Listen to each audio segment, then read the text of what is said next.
Oi, gente, bom dia para vocês, tudo bem? E aí, vamos lá, começar nossa quarta-feira, vamos fazer o nosso devocional de hoje, vamos ler a mensagem do nosso livro, Café com Deus Pai, depois fazer a leitura da palavra. O título da mensagem de hoje é A Recompensa de Não Desistir. Quando eu parti os 5 pães para os 5.000, quantos cestos cheios de pedaços vocês recolheram? 12, responderam eles. Marcos 8:19. Se você é uma pessoa que gosta de fazer trilhas e explorar a natureza, sabe que ao contrário das ruas retas e pavimentadas, o solo nessa região é totalmente irregular. Por isso, além de tênis bem confortáveis, é necessário também uma visão bem aguçada para evitar pisar em falso em algum buraco escondido pela grama alta e machucar-se. Isso me ensina algo. Na vida, nem sempre trilharemos caminhos regulares e pavimentados. É possível que você tenha trilhado caminhos tão difíceis até aqui que o fizeram pensar em desistir. Mas o que você precisa saber é que o destino que uma trilha leva pode ser tão recompensador ao ponto de as dificuldades da caminhada se tornarem irrelevantes, perto da satisfação de alcançar o tão sonhado lugar de chegada. Não sei quais são as suas necessidades, os seus anseios, os seus sonhos, os seus projetos e até as suas dificuldades. Aquela multidão estava faminta diante de Jesus.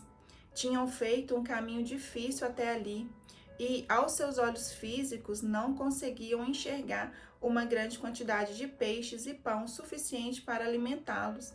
Mas, no partir dos 5 pães e 2 peixes que Jesus tinha em suas mãos, aconteceu um milagre que alimentou toda aquela multidão e, no final, ainda sobraram 12 cestos de pão. Sua vida não são as circunstâncias à sua volta. Entenda que, independentemente das dificuldades que você tem encontrado no caminho, se Jesus se faz presente, sempre haverá grandes milagres.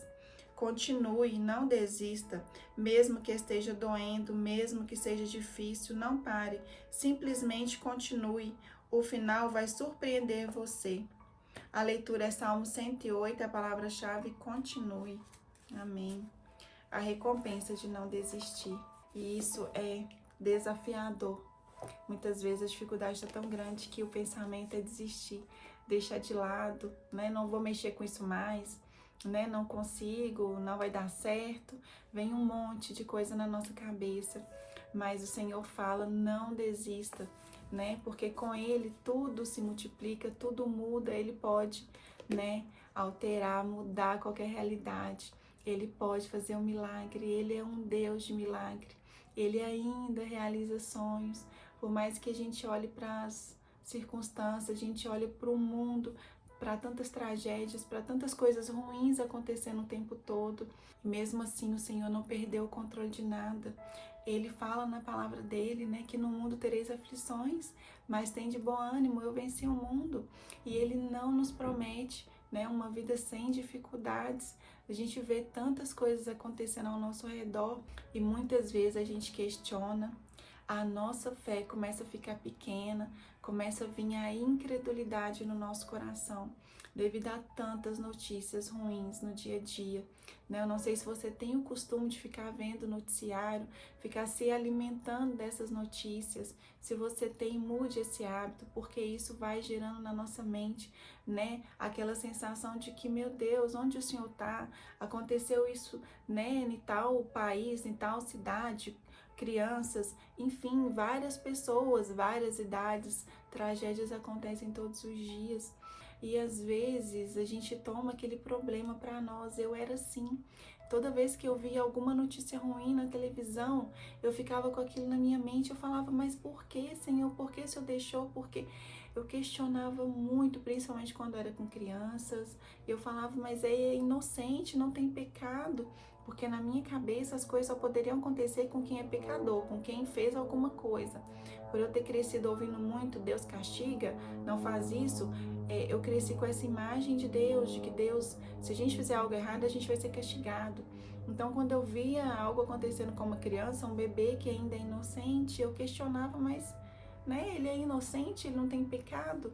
Mas a gente sabe que existe né, um mundo espiritual, existe, né, a questão da herança hereditária, né, de maldições que vêm sobre a nossa vida, sobre os nossos filhos, mesmo que ainda pequenos. Enfim, são diversas legalidades que às vezes a gente abre na nossa vida. Então eu não sei o que acontece com cada pessoa, eu não sei porque o Senhor permitiu tal situação acontecer, como já aconteceu comigo, né, tragédia, acidentes. E assim, eu parei de questionar, e quando eu parei de questionar, né, o meu coração ficou em paz, quando eu entendi que o Senhor é Deus, e independente do que eu acredite, do que eu pense, Ele não vai deixar de ser Deus, Ele é poderoso, Ele sabe de todas as coisas, e o que eu posso fazer é crer, confiar que o que Ele faz é o melhor, que muitas vezes Ele não quer, mas Ele permite nós passarmos muitas coisas, né? E muitas vezes eu não vou compreender, você não vai compreender o agir de Deus, mas temos que aceitar e confiar que tudo que Ele faz é o melhor, né? E quando a gente começa a ter esse entendimento, nosso coração entra em paz, né? A gente para de questionar tanto, de olhar somente para os problemas do mundo, né? Somente para as dificuldades, e começa a olhar para o Senhor, começa a olhar, né, para a solução dos problemas, que tudo pode se solucionar assim. Para de focar somente nas coisas ruins e a gente começa a focar, né, nos planos de Deus, no que Ele nos prometeu, e começa a tomar posse daquilo que Ele tem para a sua vida. Vamos lá para a leitura de hoje? Hoje é Salmo 108, eu vou ler o versículo 12. Presta-nos auxílio na angústia. Davi está falando aqui que o Senhor nos presta auxílio na angústia, pois vão é o socorro do homem. O que ele quer dizer aqui? Vão é o socorro do homem. Ou seja, né, a gente não tem que pedir socorro ao homem, não, né? O nosso socorro vem do Senhor, né? Às vezes o Senhor vai colocar pessoas ali no nosso caminho para nos ajudar, para orar conosco, sim. E aí, quando é direcionado pelo Senhor, né, é bênção.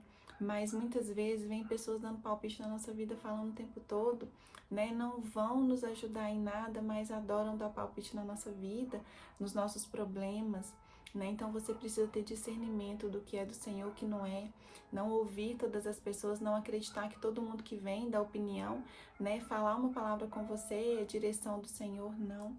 Né? Busque dele, coloque nas mãos dele, porque às vezes a gente vai buscar em pessoas, a gente pede ajuda para as pessoas e a última coisa que a gente faz é orar e pedir a Deus ajuda. Não, é ele, né, a quem a gente precisa recorrer primeiro e não por último. Ai, já fiz de tudo, agora eu vou orar. Não, a oração é o primeiro passo, né? Colocar diante dele os seus problemas é a primeira coisa que a gente deve fazer, porque é ele que nos socorre na nossa angústia, é ele que nos vai, né, nos dar estratégia, que vai nos direcionar, que vai trazer paz no nosso coração, às vezes, né, até resolver o problema, né, ele vai nos ajudar, trazendo aquela calmaria, o Espírito Santo vai nos confortar, às vezes num problema, às vezes numa perda, que às vezes não tem mais solução, né? Às vezes aconteceu algo ali que você não tem controle, e aí não tem nada que ninguém possa fazer, mas o Espírito Santo pode trazer conforto no seu coração.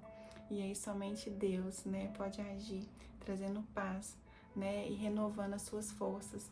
E é isso, gente. Que Jesus abençoe a vida de vocês. Tenham todos um excelente dia. Se você não fez sua oração de hoje, faça. Se não conseguir fazer agora, faça em algum momento que você conseguir um silêncio, um momento de paz, né, de tranquilidade, somente você e o Senhor, viu? Um beijo, fiquem com Deus e até amanhã, se Deus quiser.